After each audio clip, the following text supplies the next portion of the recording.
Welcome into KSL Sports Rewind, our best of 6A video. Thank you for joining us, everyone. My name is Dane Stewart. Please be joined by Jeff Hansen. Jeff, oh man, week 8. And while it was crazy weather, it did not fail in terms of meeting expectations. A lot of big games. What stood out to you on the rainy, thunderous evenings of week 8 football? You know, before all of the rain and all of the lightning, Dane, you and I had a great time at Skyridge High School. It was pleasant weather. The sun was shining. It was a great time. And that game, I think, is one of the better games that was played, one of the more exciting games, certainly important in terms of where things sit in 6A. So let's go there. Let's start with the first game of the week. Skyridge hosted Lone Peak, and this game was a thriller, day, and it went into double overtime. It had everything that you want from a really, really good game against two teams that hope to compete for a state championship. The first half really was kind of all Lone Peak. They got enough defensive stops. Whenever Skyridge seemed to find some momentum, they were able to get a turnover. They blocked a field goal. Lone Peak did a lot of things right. But the second half was all Skyridge, and specifically, it was a lot of Lincoln Tahi. That ground game with Lincoln Tahi was phenomenal. Just a ton of poise and a ton of fight from Tahi and Keneal Sweetwine. So let's just go through their stats, Dan. Lincoln Tahi, he finished with 129 rush yards and the game-winning touchdown in the end. But also, he had 13 catches out of the backfield. And I know watching that game, it felt like, God, we're saying the name Tahi a lot. A lot. He was everywhere. He was doing it on the ground. He was a big threat out of the backfield. Keneal Sweetwine finished with 231 passing yards and 81 rush yards of his own. I mean, it was fantastic. What I saw from that team was really, I don't know, it's what we've kind of grown to expect from Skyridge this year. They're playing with a lot of grit, a lot of poise. You see a lot of progression from Keneal Sweetwine. But this was our first chance to see it up close and personal. And my goodness, that offense, when Sweetwine is going well and when Tahi is playing like that offensive line started to find some momentum. They're really, really tough. And then defensively, man, Griffin Coons was everywhere. We kept calling his name. It felt like we called Coons' name as much as we called Tahi's. He did a little bit of everything from that linebacker spot. He's kind of the heart and the nucleus of that Skyridge defense. It was fantastic. I could not have been more impressed with what I saw from Skyridge against a very good Lone Peak team. And Lone Peak, to their credit, they played well. A game like that, it's really one or two plays is the difference in the game. But I was impressed with Skyridge. They could have quit. They could have given up. I think maybe a year ago when it was Keneal Sweetwine's first year starting, he falls down at halftime like that. He starts forcing the ball, then some turnovers. But we didn't see any of that. We saw a guy who was leading his offense, who relied on his running back to make big plays. We saw a very poised and controlled Skyridge team, even when things weren't going their way. And I came away very impressed with the Falcons.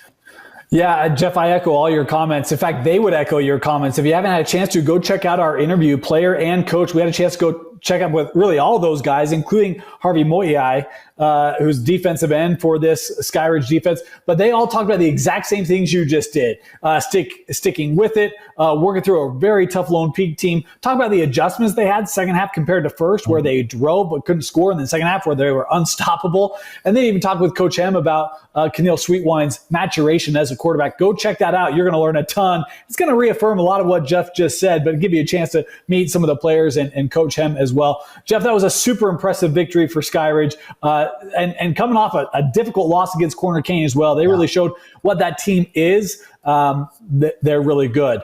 Hey, I'm going to go to my best of 6. I'm going to kind of take the reins here, Jeff, because while that was really good, we had region championship games going on. Let's start first with the game that not a lot of people saw, and that was Harriman hosting Mountain Ridge. And this was a game that got delayed multiple times due to weather, and it ends up finishing on Saturday morning, folks. Like, it was that delayed, this football game. It was crazy. Mountain Ridge jumps out to a 14-0 lead. Jackson Hunt finds Titan DeJong. Go check out this play. It was in our top 5 plays. Titan DeJong shows you everything you need to know about this young man. Athleticism, physicality, speed, and I mean, he is just a beast. Young man got a couple more years for us here in the state. you're going to hear a lot about Titan DeJong in the coming years. We're talking about him now. So he had that 54-yard receiving touchdown. Zach Ofisa had, I think, a 4th down touchdown run from the 1-yard line to make it 14-0. Mountain Ridge played phenomenal in this game. In fact, the only touchdown Harriman scored was a defensive touchdown. They had a pick 6. That Mountain Ridge defense, super stringy against their rival. Jackson Hunt had a rushing touchdown in the second half. 24-8, Mountain Ridge gets the victory over Harriman, and they're the last undefeated team sitting in Region 2. Meanwhile, from a game that, because of its late finish, no one really saw it, to a game that also had a delayed finish in Davis-Farmington. This was a game that we actually went to on Saturday to finish the game because the weather up there, they terminated the game and said, we'll pick this up tomorrow. I don't know if Saturday was any better, quite frankly. You needed Noah's Ark. If you were going to watch a football game at Farmington, there was that much rain. But, man, Davis, they got off to the early start in this one. They led it when we walked into the stadium on Saturday. It was 14-10. Davis had the lead. And with the way that rain and the wind was blowing, nobody was throwing the football on Saturday. It became a run fest for these two teams. Farmington probably ran the ball a little bit better. When you look at the stats, they ran for almost 200 yards in the game. Again, first half Friday, second half Saturday. But it was the start of Davis that was the difference. Trayton Bessinger threw for 255 yards in the game, 220 of them on Friday night. Again, no one's throwing the football on Saturday. He had a pair of touchdowns, both to Bodie Sparrow, who, by the way, picked up a big offer this week. Bodie, congratulations on an SCC offer. That's super awesome. These defenses, I think they each had over 7 TFLs. And again, that speaks to what it was Saturday. But the big play of the game came, I think it was a 3rd and 14 for Davis inside their own end, going into the wind. I think it was 4 minutes left. And Trayton Bessinger, I think the only completion of the day. Well, that's not true. Farmington had one later.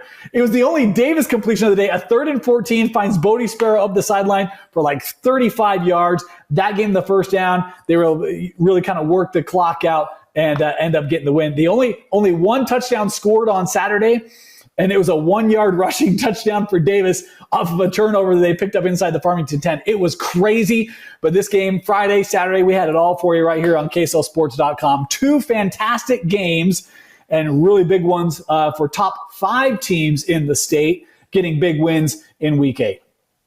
The weather was crazy. I think when you look at that Davis box score, it's easy to say, like, oh, well, Farmington maybe figured Davis out. No, Mother Nature figured everybody out this weekend. Yes. It was nuts. That Davis game was great. I've got a couple more games that I just want to touch on real quick. Westlake and Riverton. That was, it's a Westlake team that started out really hot. They've kind of come back down to earth a little bit. They needed a big win, and they got it. Boston Fountain linked up with Malik Seeka for 3 touchdowns. Riverton tried in the fourth quarter. Feels like we've said that a couple of times about Riverton this year. They made a late comeback. Yeah. They scored 2 touchdowns in the second half, but the Thunder defense was able to hold on and secure a 31-28 win. That was a big win for Westlake. And then another weather game. They got called early because of the weather, but Lehigh and American Fork, it was 26-3. I mean, it wasn't super close. The Pioneers ran away with this one, but it was big because Wyatt Bingham got the start at quarterback, and that Lehigh offense, it found a little bit of life that seems like maybe it's been lacking. If you look at how close these games have been, Cash Hollingshead's played really well, but when you're losing so many one-score games, it's 1 or 2 plays that make a difference against a tough, stingy AF team. Devon Eka scored 3 touchdowns, a couple on the ground. He had a receiving a touchdown as well. The defense really controlled the line of scrimmage. Lehigh played really, really well. That game ended up getting called in the fourth quarter. So, AF couldn't make a comeback attempt, but a strong performance by Lehigh as they look ahead. They've got a couple of big opportunities in the final 2 weeks of the regular season. It seems like that offense found some momentum against AF. They're going to hope they can roll that over into the next 2 weeks.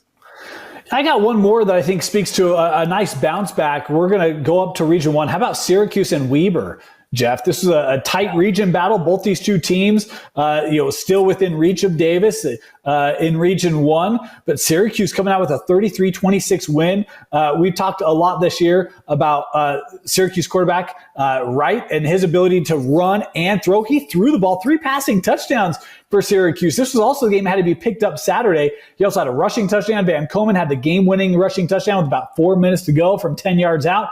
And then Colin White had the game-sealing interception in the end zone, mind you, for Syracuse to hold on 33-26. Dyson Parker, pair rushing touchdowns, continues to be one of the better running backs. He's not the headline guy like a Fekitoa or Aneka, but he is just that good, folks. Physical, fast, love the way he runs, never shies away from contact. But Weber coming up just short against Syracuse, as Syracuse and Weber now both 2-1 in region play. Syracuse already having to have dealt with Davis.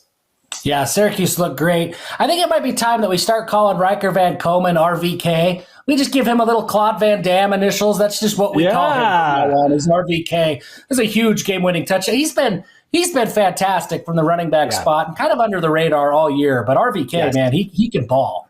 I love that. That's a great one.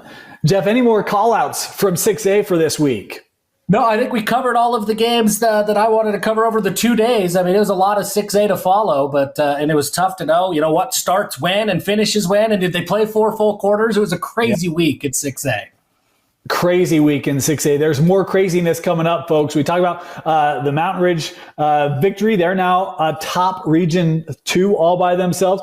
Davis atop Region 2 all by themselves, and a whole lot of competitiveness in Region 3 as those teams continue to play each other. Everyone in Region 3 is going to have a bye the rest of the way. With 5 teams, only 4 can play each other on a given week. So there's going to be craziness in Region 3 as well with some inserted byes. Will be interesting to see if teams can work through some of that as we near the playoffs.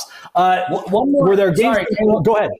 One more thing that I do think is interesting is you mentioned those byes, and I meant to bring this up. You look at the RPI this week, Corner 1, Skyridge 2, Davis at 3. And Davis at 3 kind of surprised me. Then there's a gap a little bit between 3 and 4.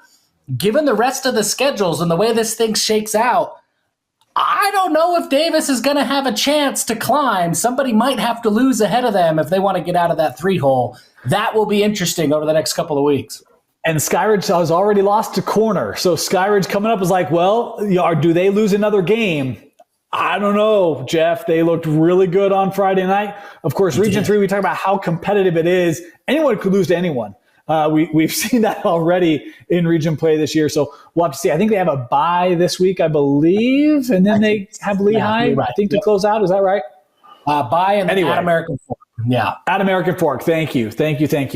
Hey, great games. Go check out a game nearest you. Again, a lot of great action going on Thursday night this week. Some games on Friday night as well as we approach the state playoffs. And of course, we want to remind you, come join us on Saturday, October 18th, right here. We're going to have the live bracket reveal for you, folks. No one's going to show you the bracket before we do. Come join us. You can catch it on uhsa.org. You can also join us on kslsports.com as we will unveil all the pairings for every classification right here on kslsports.com. For Vince Francis, Jeff Hansen, my name is Dane Stewart. Thanks for joining us on our Best of 6A video on kslsports.com.